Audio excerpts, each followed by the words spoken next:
Amen. Nous bénissons l'Éternel une fois encore. Le message de ce matin-là, moi je trouve, c'est un peu différent. Alléluia. C'est comme un conseil qu'on est en train de nous donner. De marcher dans sa présence. De ne pas... tu sais, la Bible dit qu'il est le rémunérateur de ceux qui le cherchent. Et des fois, parfois, on est fatigué. Tu te dis que non, non. Mais comme nous avons l'habitude de dire que non, c'est pas le but que là où tu as commencé à accepter. Mais c'est le chemin que tu es en train de suivre. Donc, non, tous les jours que lorsque tu te réveilles, il faut te considérer que non, c'est comme si c'est aujourd'hui que tu as accepté Jésus-Christ comme le Seigneur et Sauveur. Il a dit quelque chose qui est très important, que non, là nous avons parfois 25 ans, 30 ans, mais est-ce que tu vas persévérer jusqu'à 50 ans si Dieu te donne bien sûr la vie?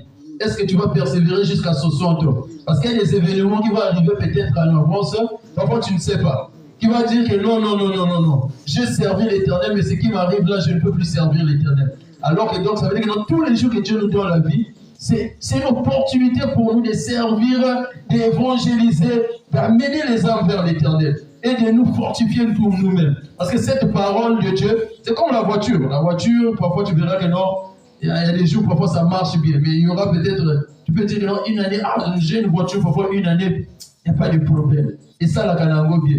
Mais le jour que ça va tomber en panne, ça va toujours gravir, que tu puisses amener ça chez le mécanicien.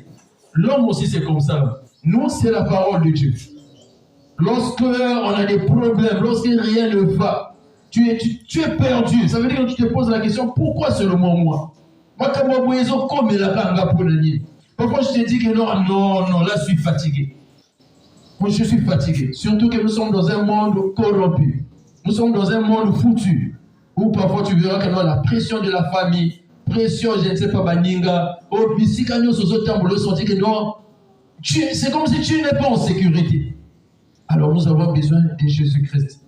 Nous avons besoin de la parole de Dieu. C'est cette parole, lorsqu'on arrive ici, on écoute encore la parole de Dieu, ça nous fortifie, ça nous donne de la force, ça nous dit encore qu'il y a encore de l'espoir. On peut encore avancer.